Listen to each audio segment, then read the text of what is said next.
Magandang araw mga katakot. Ako po si Niji, ang inyong tagapagsalaysay.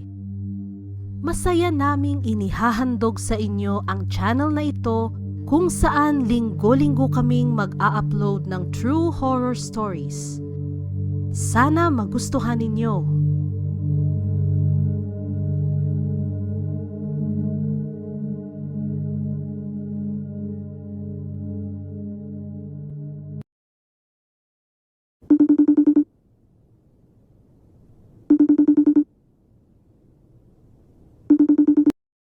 Napaka-clingy! Bungad ko sa kaibigan ko na si Matet. Kanina pa kasi ito tawag ng tawag. FaceTime daw kami. Palibasa, bagong-bago ang nabili na iPhone, kaya ayan, hindi matahimik. Isang ngiti ang binalik niya sa akin mula sa kabilang linya. Mukhang wala ito sa sariling bahay dahil hindi pamilyar sa akin ang background nito. Isinandal ko ang aking telepono sa bandang cabinet sa harap ko para hindi ko ito hawak.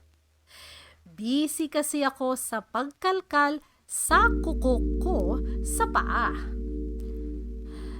Girl, sobrang ganda ng specs nito. Hindi ka kasi sumama sa pagbili.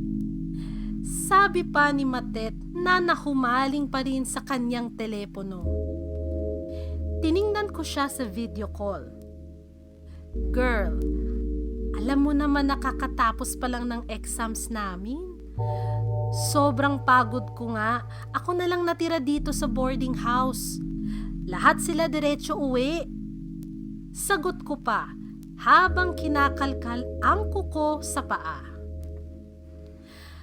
Sa karaniwang araw ay madami kami dito, pero dahil katatapos lang ng Hell Week, ay ang mga kasamahan ko na boarder ay agad nang nagsiuwi sa kani-kanilang mga probinsya pagkatapos.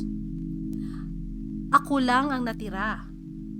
Mamayang gabi ko pa kasi balak umuwi. Mas inuna ko ang tulog kaysa biyahe. Kung ano-ano pa ang pinagkwentuhan namin ni Matet.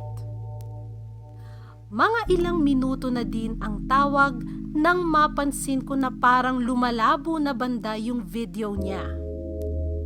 Inasar ko nga. Ganda nga ng telepono mo, pangit naman ang wifi mo. Tawa ko pa. Napatingin sa akin si Matet. Girl, ikaw nga tong malabo. Hoy, maganda wifi nitong boarding house. Depensa ko pa. Pero dahil duda din ako, kinuha ko ang telepono ko at lumabas ng kwarto. Wait lang, ako na mag-adjust, sabi ko pa. Lumipat ako sa kabilang kwarto na bakante. Wala naman kasi nakaboard doon sa ngayon. Pero ayun ang pinakamalapit sa router. Puro lumang gamit lang ang naroon. May mga upuan tapos isang kama. Ang dilim. Binuksan ko ang ilaw.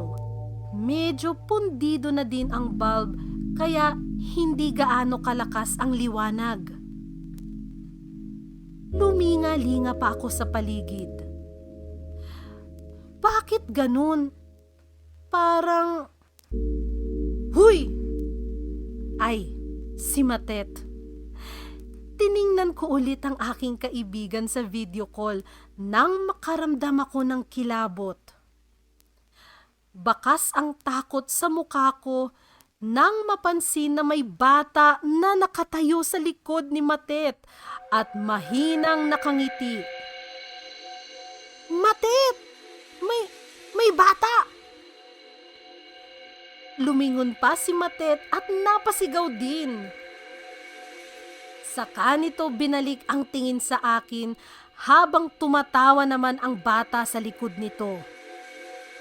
Pinsan ko yan, ani Matet, Sabay tingin sa bata. Jek, sabi ko, doon ka lang sa labas. Tinakot mo pa si Ate Mandy mo. Humagalpak ng tawa ang bata at naglakad naman palabas habang pinapagalitan pa din ni Matet. Creepy! Sabi ko habang napapailing. Buisit yang pinsan mo ha. Hayaan mo, papagalitan ko. Napabuntong hininga ako. Teka, babanyo lang ako. Sabi ko. Oo, halos maihi na kasi ako kanina. Iniwan ko lang ang telepono ko sa kwarto dahil baka masira pa ang koneksyon ng tawag namin ni Matet. Muntik ko pa makabangga si Ate Maan, ang landlady namin. Oh, Mandy, akala ko umuwi ka na din, sabi ni Ate Maan habang inaayos ang dalang bag. Ngumiti ako sa kanya. Mamayang gabi pa po ate, nag-relax lang muna ako. Sorry, dito muna ako sa bakanting kwarto tumambay. Okay lang ba? Oo, sabi ni Ate Maan. Si nanay lang naman gumagamit niyan dati. Oh, akala ko border. Isip ko pa. O siya, sige. Ingat ka mamaya pag uwi, baka hindi na tayo magpang-abot. Sabi ni Ate Maan. Nagpaalam na ito at ako naman ay gumamit na ng banyo. Matapos ay bumalik na ako sa kwarto at nakita na busy si Matet sa pakinig ng music. Nang mapansin nito na nakabalik na ako, ay umayos ito ng higa sa kama at hinarap ulit ako sa tawag. Girl naman, ang creepy nung lola nyo dyan, biglang sumilip. Muli ko tiningnan ang kaibigan ko. Girl, wag mo ko pinaglololoko ha, kanina ka pa. Una pinsan mo, tapos ngayon, ikaw. Babaan kita ng tawag eh. Ha? Sira, seryoso ako. O ayan si Lola sumisilip ulit. Hello po. Hindi ako lumingon. Dahil ayokong lumingon. Dahil mag-isa lang naman ako sa kwarto na ito. Pero hindi ko rin naiwasan. Napatingin ako sa maliit na pop-up video ng call kung saan nakikita ko ang sarili ko sa front camera. Halos mabitawan ko ang telepono nang makakita ng may nakasilip sa likuran ko na matandang babae. Blanko lang ang ekspresyon ng mukha nito, nangingitim na ang paligid ng mata at kulukulubot ang balat. Binuka nito ang bibig at tunog ng malalim na hinga lang ang rinig ko, pero ramdam ang hangin sa bandang tenga ko. Napasigaw ako nang maramdaman na bumagsak ang pinto pasara kahit wala naman hangin. Patakbo akong lumabas ng kwarto at madapa-dapa pang bumalik sa sarili kong kwarto. Umiiyak akong nag-ayos ng gamit. Hindi na ako nagpagabi pa bago umuwi sa amin ng araw na iyon.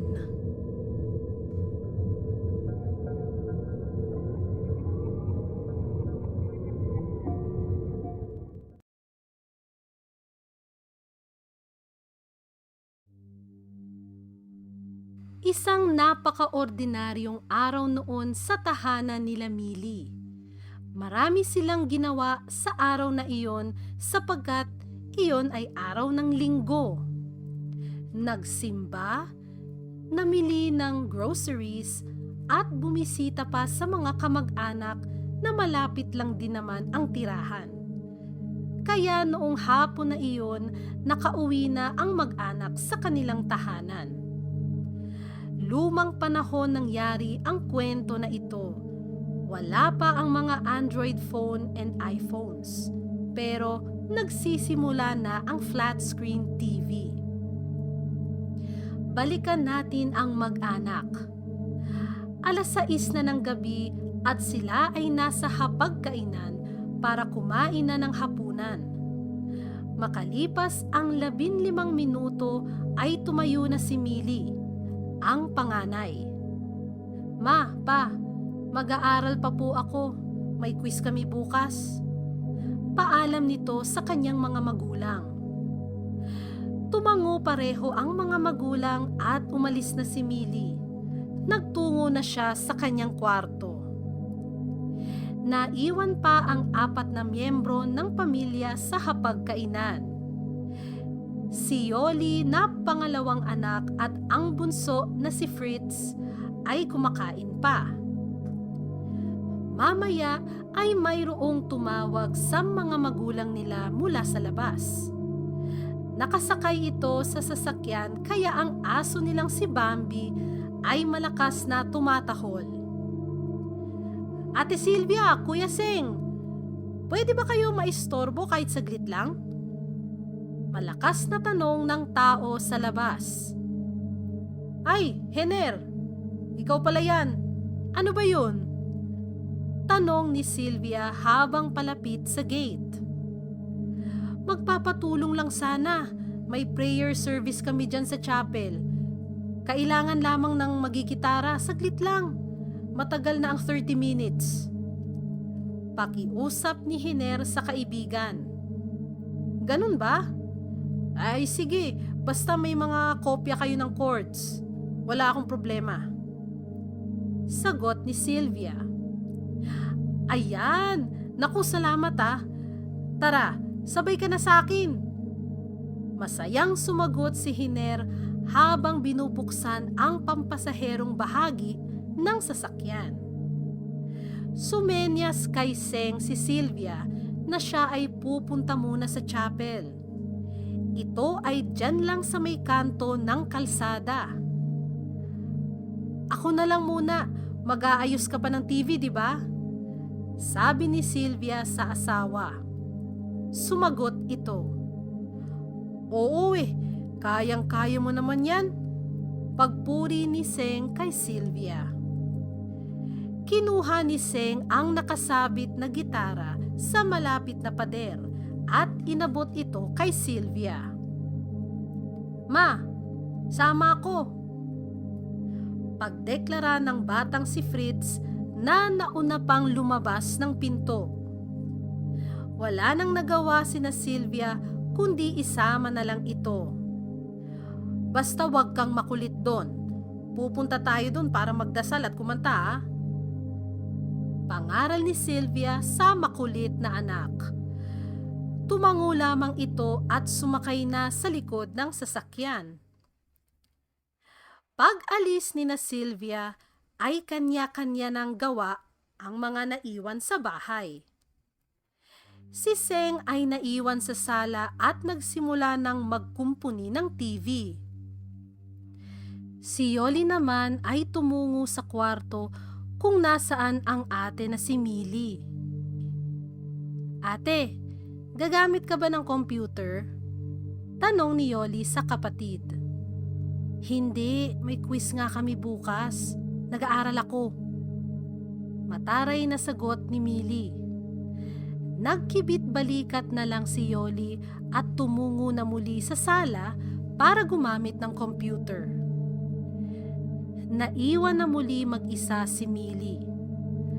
Nakaupo ito sa kama habang kinakabisado ang mga formula sa algebra. Napatingin siya sa TV na nasa tapat ng kanyang kama. Nabigla ito dahil nakita niya sa refleksyon ang isang figura ng bata na nakasilip sa may pintuan ng kanilang kwarto. Tinititigan niya ito at naghintay ng reaksyon, ngunit nakatigil lamang ito at nakasilip sa may pintuan. "Huy!" Bati ni Millie sa figura. nakatigil pa rin ito. "Huy!" ulit na sinabi ni Millie. "Fritz, nananakot ka ba?" Nanginginig na tanong ni Millie sa walang reaksyon na figura. "Naman eh!" Naiiyak na si Millie. Tumayo siya at lumingon. Doon lang nagpakita ng reaksyon ang figura dahil bigla itong tumakbo palabas ng kwarto. Kitang-kita ni Millie na parang bata ito na nakasuot ng puting t-shirt.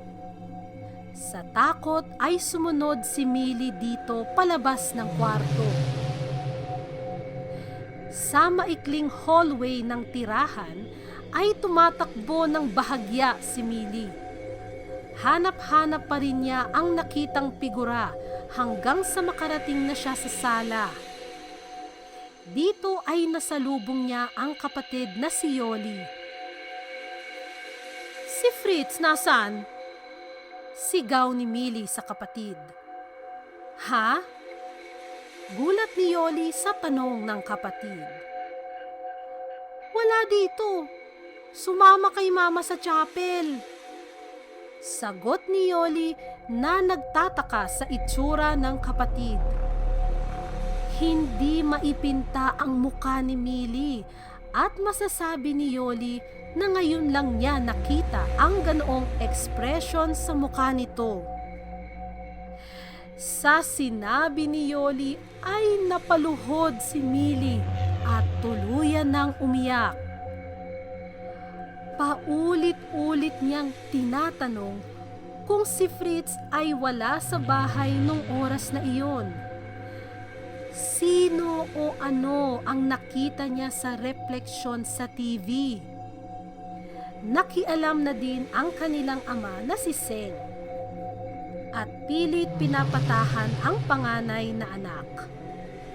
Para makatulong dito, ay minabuti na lamang nila na alisin ang TV sa kwarto. Naka-move on din naman si Millie sa pangyayari, ngunit mula noon at hanggang ngayon ay ayaw niyang may TV or kahit anong gamit na may refleksyon sa kwarto na kanyang tinutulugan.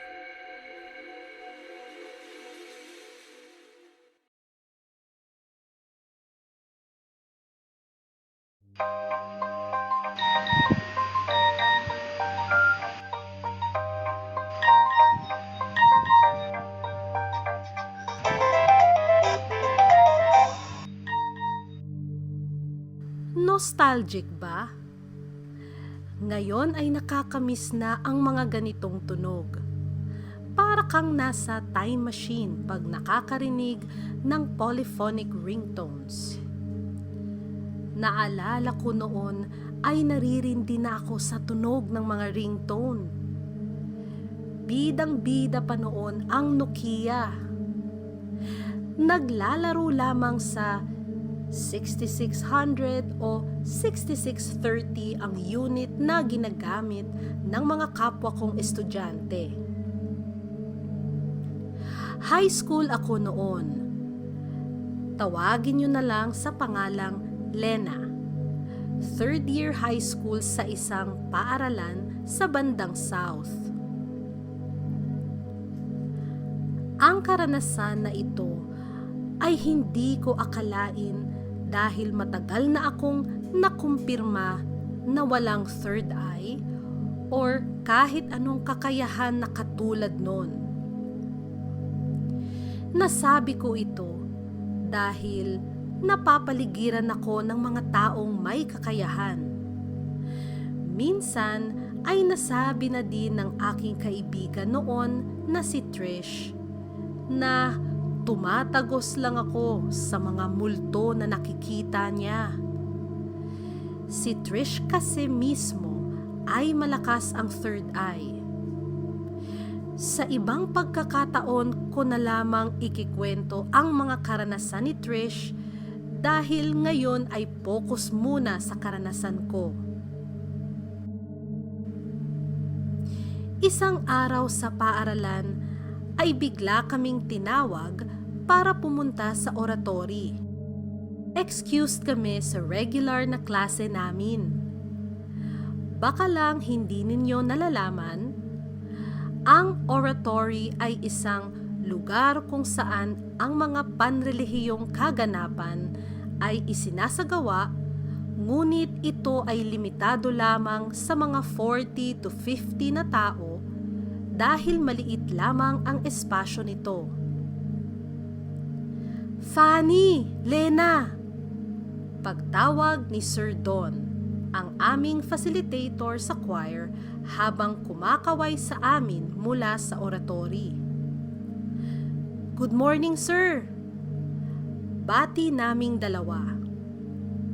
Mahabang koridor pa ang tatahakin namin ng kaklase at kaibigan kong si Fanny. Huwag na magdili-dali, marami pa tayong aaralin.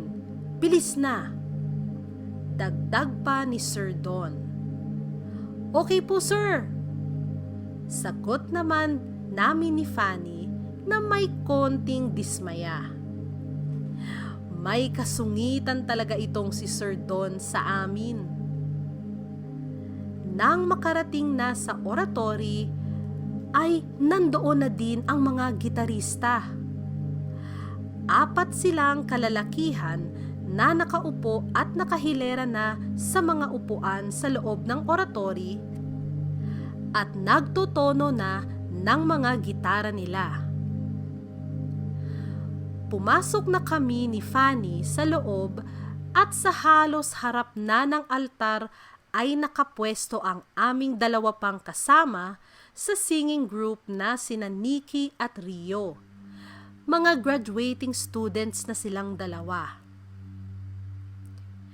Kami ay tinipon sa oratory para mag-ensayo ng mga kanta para sa nalalapit na pista ng santong patron ng aming paaralan. In-excuse kami sa aming regular na klase kaya ang saya-saya namin. Masaya talaga maging parte ng mga kaganapan sa paaralan. Makalipas ang 1 oras na pag-eensayo, ay nagdeklara ng break time si Sir Don. Bukod kasi sa facilitator, ay siya din ang inatasan na maging punong abala sa darating na pista. Nakalahati naman na namin ang mga kantang kailangan aralin, kaya tingin namin ay tama lang na mag-lunch break kami. Nagkataon ay lahat kaming mga babae ay may baon na merienda. Naglabasan din syempre ang mga Nokia phones at nagtunugan din ang mga ito. Wala kasing teachers sa paligid. Uy, Lena, may sinend ako sa Friendster ah. Di mo pa nakita? Kinausap ako bigla ng kaibigang si Rio. Ay hindi pa ako nakapag-check ng Friendster ko eh. Ano ba yun? Sagot ko. Sabihin ko na nga, di ba taga Paite, Laguna kayo? May nag-send sa akin kasi. May nakita daw na white lady sa simbahan dun. Ang creepy kaya nang nangyari. Ipapabasa ko sana sa'yo. Kwento ni Rio. Oo, taga dun nga kami. Hala, buti matagal pa next na uwi namin dun. Kainis ka naman, Rio. Pinalo ko ang kaibigan ko sa braso. Tumawa lang kami sa isa't isa nang biglang sumingit sa amin si Nikki. Lena, Rio, tingnan niyo si Fanny. Ayan na naman, busy mag-ghost hunting. Pabulong na sabi ni Nikki. Mahilig din naman tayo sa horror movies pero hindi in real life. Ewan ko ba dyan, bakit gusto niya mag-ghost hunting? Naiinis na sagot ko sa dalawang kausap. Si Fanny kasi, gamit ang 6630 na Nokia phone niya, ay lumilibot sa oratory at kumukuha ng photos at videos.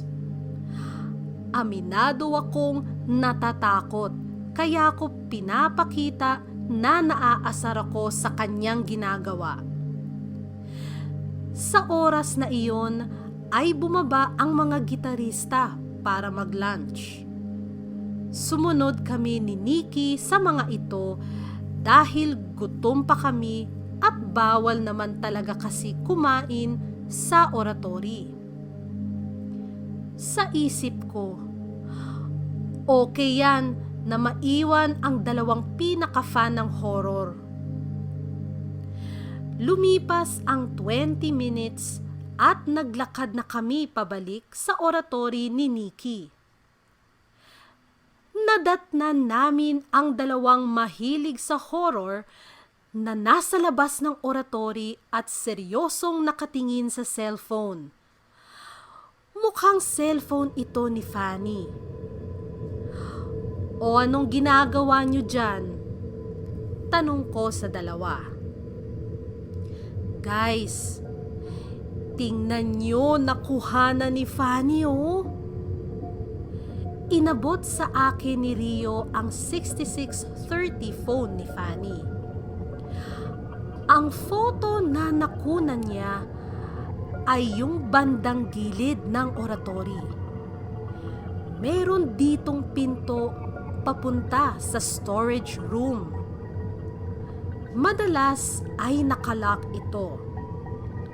Sa may pinto ay may puting usok. Malinaw ang itsura nito na usok sa photo. Kinilabutan na kami noon, ngunit ito ay naudlot dahil dumating na si Sir Don. Oh, singers, nakalunch na? Let's resume na at may meeting ako mamayang hapon. Bati sa amin ni Sir Don. Siyempre, sanay na kami. May kasungitan na naman ito. Nagpatuloy kami ng ensayo at umabot pa ng 2 oras. Busy kami mag-aral ng mga tono namin dahil minsan ay nahahati ang aming mga inaawit na boses. Soprano sina Fanny at Nikki at alto naman kami ni Rio. Mamaya ay biglang tumayo si Sir Don at sumenya sa amin na ipagpatuloy lamang ang ensayo. Tila may tumatawag sa phone niya at kailangan niyang sagutin ito. Diretso kanta naman kami nang sa di inaasahang pangyayari ay parang may nadinig kami na sumasabay. Tumatayong leader sa amin si Rio, kaya siya ang sumenyas na tumigil muna kami. Nikki, Fanny, parang nag-flat kayo sa bridge part. Hayag ni Rio. Ay, ganun ba? Sorry, sige, isa pa. Sumagot si Nikki. Okay, chorus part to bridge na, deklara ni Rio. Muling nadinig ang boses na sumabay. Hala naman, ako ba yung nagfa-flat? Tanong ni Fanny. Hindi, hindi ikaw. Sagot ni Rio na medyo kinakabahan na. Dinaan na lamang sa tawa ng mga kasama ko. Pero ako ay seryosong takot na talaga. Fanny, sige, ghost hunting pa. Sabi ko sa kaibigan kong nakatingin muli sa kanyang 6630 phone. Hindi nagsalita si Fanny pero itinulak niya sa akin ang kanyang phone. Kinilabutan ako ng sobra dahil yung photo na nakuhanan niya kanina ay mas malinaw na ngayon.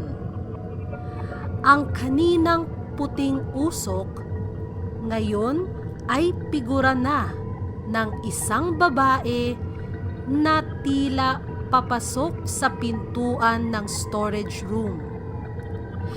Kalahati ng katawan nito ay nakalusot na sa pinto. Ang suot nito ay tila old school na kasuotan ng madre. Hindi na ako nakapagsalita at nagkatinginan na lang kami ni Fanny.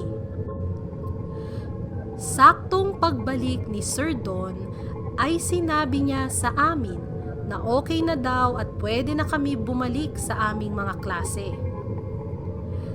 Dali-dali kaming tumayo ni Fanny. Kinuha ang mga gamit namin at umalis na ng oratory. Naiwan pa sina Sir Don at ang mga gitarista. Pinakita namin ang photo kina Nikki at Rio pagkatapos ng klase at napagtanto namin na baka ang nakikisabay kumanta ay yung babae na nakuhanan ni Fanny sa 6630 phone niya. Noong nangyari yon, ay naramdaman ko na sa unang pagkakataon ay masaya akong bumalik sa regular kong klase.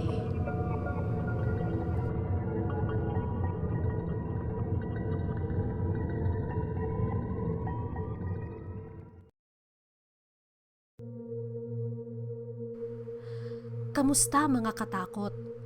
Sana nagustuhan ninyo ang aming mga kwento. Kung di nakakaabala ay pakiclick na din ang like at subscribe button. Follow nyo na din kami sa Facebook at TikTok. Maraming salamat sa pakikinig at hanggang sa muli.